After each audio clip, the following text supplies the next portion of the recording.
अब हम स्टार्ट करने जा रहे हैं लिविंग वर्ल्ड इन स्पेस।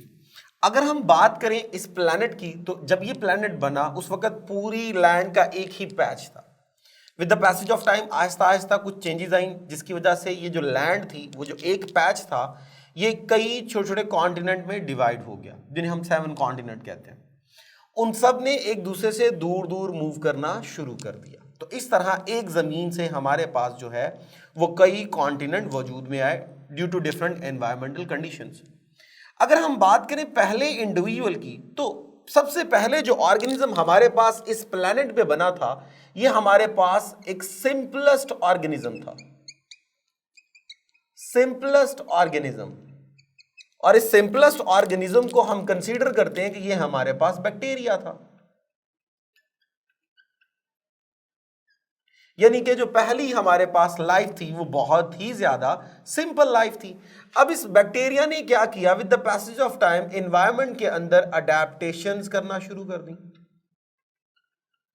जब अडेप्टेशंस की तो उसके अंदर बेशुमार चेंजेस भी आई। इसका मतलब ये हुआ कि उसके अंदर एवोल्यूशन भी हुआ और आपके पास आहिस्ता आहिस्ता डिफरेंट स्पीशीज बनना शुरू हो गई,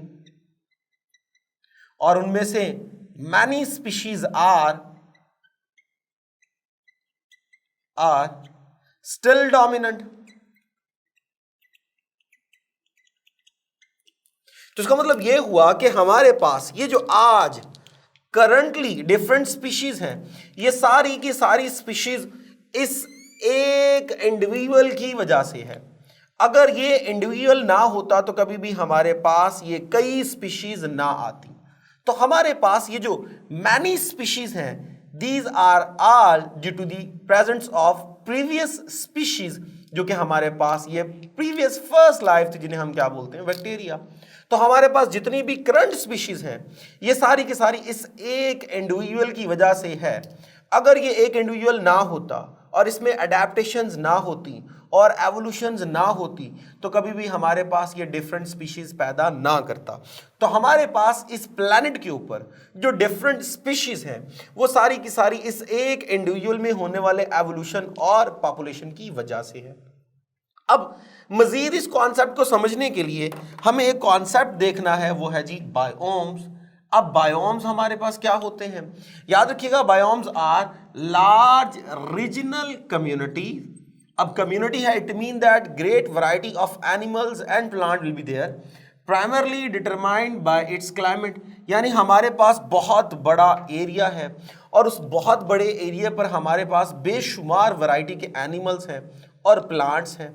जब बेशुमार वैरायटी के एनिमल्स हैं और प्लांट हैं, तो वो पूरा एरिया हम जब भी स्टडी करते हैं, जब भी उसकी ऑब्जर्वेशन करते हैं, तो उनमें जो पहली चीज़ हमारे जहन में आती है वो है वहाँ का एनवायरनमेंट, वहाँ का क्लाइमेट। यानी वहाँ के क्लाइमेट की वजह से हम उस पूरे एरिया को रिकॉग्नाइज करते हैं और हमें उसको स्टडी करना आसान हो जाता है।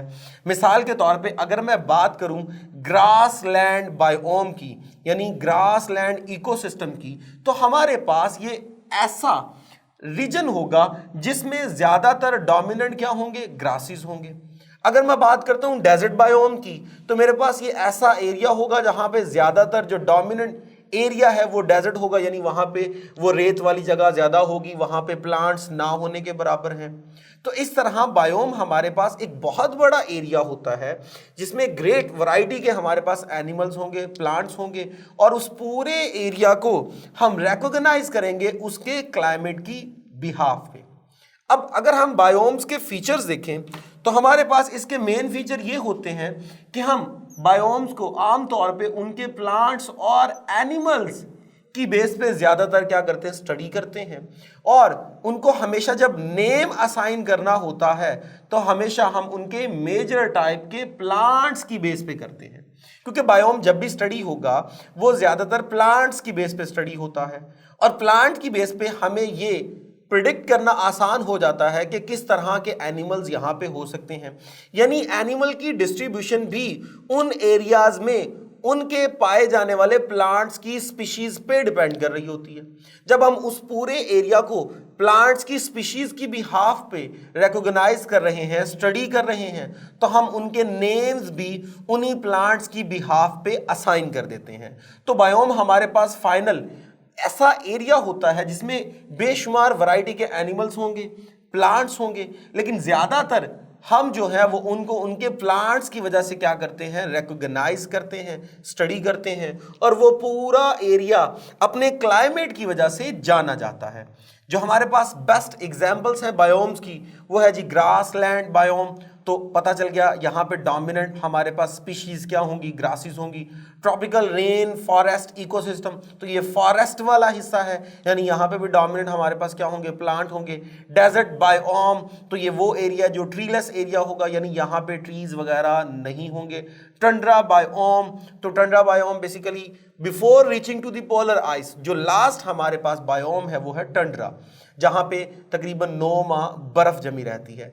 तो ये हमारे पास कॉन्सेप्ट था बायोम का, जो कि हमें इकोसिस्टम को अंडरस्टैंड करने में बहुत आसानी देता है। अगर हम बात करें लिविंग वर्ल्ड इन टाइम की, तो हमारे पास ये जो आज की जितनी भी स्पीशीज हैं, हमने कहा वो पास्ट में इस एक इंडिविजुअल की वजह से है।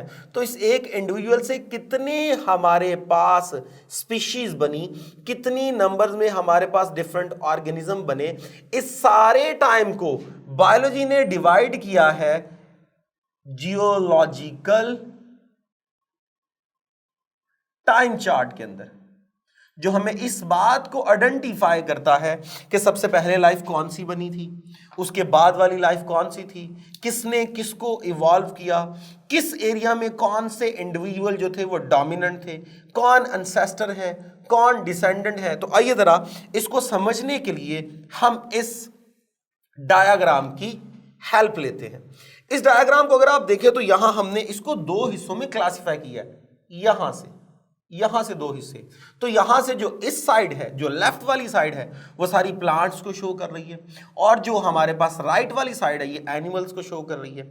तो इस डायग्राम के बिल्कुल बॉटम पे अगर हम देखिए तो ये हमारे पास यहां पर शो किया जा रहा है कि जो फर्स्ट इंडिविजुअल हमारे पास बना था वो कब बना था, 3000 मिलियन ईयर्स गो पहला इंडिविजुअल बना था, और वो क्या था, वो बैक्टीरिया था, और बहुत ही ज्यादा क्या था, सिंपल था। अब इस पूरे टाइम पीरियड को हमने 4 बड़े ग्रुप्स में डिवाइड किया है। हर एक ग्रुप को हम इरा बोलते हैं, इरा। अब इरा में पहला है हमारे पास सीनोजोइक इरा, मीजोजोइक सेकंड है, थर्ड है Palaeozoic, the last one is Proterozoic. तो ये 4 हमारे पास क्या है, इराज है। और हर इरा को हमने फर्दर डिवाइड किया है छोटे छोटे पीरियड्स के अंदर। अब चेक कर लीजिए, जो हमारे पास सीनोजोइक है इसमें हमें नजर आ रहा है क्वाटरनरी और टर्शरी।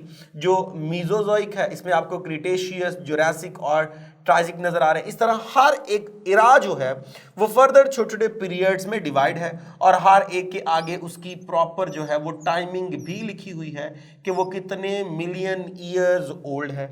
अब यहाँ पे अगर मैं बात करूं, ये मेरे पास नजर आ रहे हैं जिम्नोस्पर्म, यानी ऐसे प्लांट जिनके सीड नेकेड होते हैं। इनकी ये जो टिप है ये शो कर रही है कि ये यहाँ पर बनना शुरू हुए, यानी ये पर्मियन पीरियड में बनना शुरू हो गए थे। और ये जो आपको ब्रॉड बैली नजर आ रही है, ये इस बात को इंडिकेट कर रही है कि यहाँ पे ये अच्छे खासे क्या हो गए, डोमिनेंट हो गए। और यहाँ पर ये वाली शो कर रही है कि सीनोजोइक इरा जब शुरू हुआ तो आहिस्ता आहिस्ता इनकी तादाद कम होना शुरू हो गई, लेकिन अब कुछ जो तादाद है वो इनकी अभी भी क्या है, मेंटेन। लेकिन तब डोमिनेंट क्या हो गए, तब आपके पास डोमिनेंट जो है वो एंजियोस्पर्म हो गए।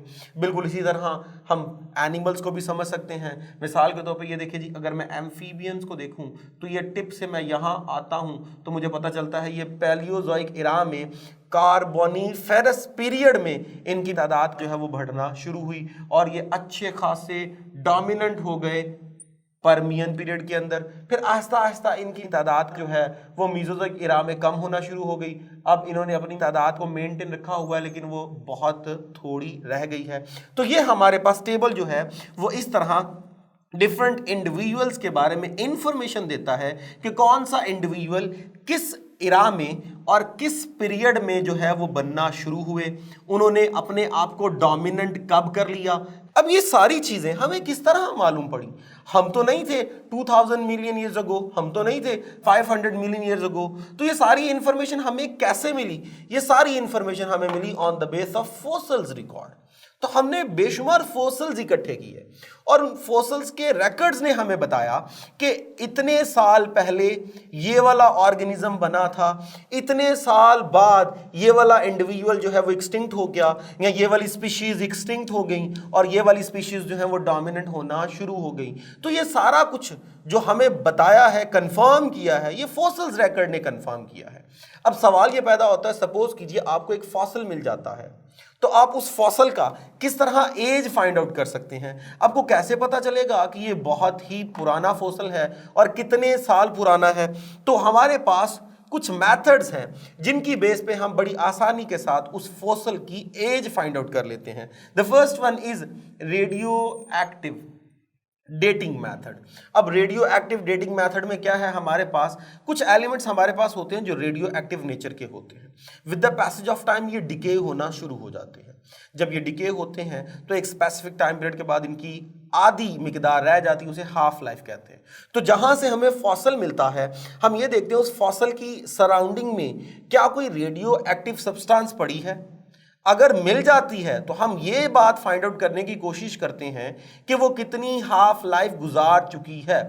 तो उसकी हाफ लाइफ को आइडेंटिफाई करके हमारे पास उसकी एज निकालना आसान हो जाता है। कोई फॉसिल जितना पुराना होगा उतना सराउंडिंग में जो रेडियो आइसोटॉप की मिकदार है वो कम होगी और उतनी ज्यादा वो रेडियो आइसोटॉप अपनी हाफ लाइफ गुजार चुका होगा।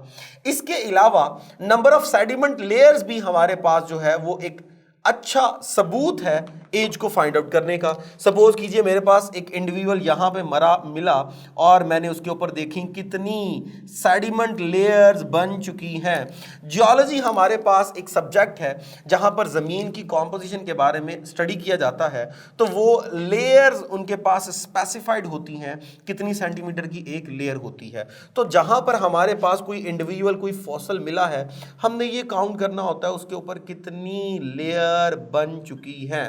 फिर एक लेयर का हम टाइम पीरियड जो है वो फाइंड आउट करते हैं और उस एक को मल्टीप्लाई कर देते हैं with the time period. In 5 layers को हम मल्टीप्लाई करेंगे इनके टाइम पीरियड से, जिससे हमारे पास उसकी एज आ जाएगी। So number of sediment layer अगर वो डिस्टर्ब नहीं हुई हैं तो, और second amount of radio active isotope, इनकी मिकदार हमारे पास जो है वो ज़्यादा फेवरेबल होती है to identify the age of are a fossil. तो इस तरह हम बड़ी आसानी के साथ फॉसिल्स का जो एज है वो अंदाज़न निकाल सकते हैं।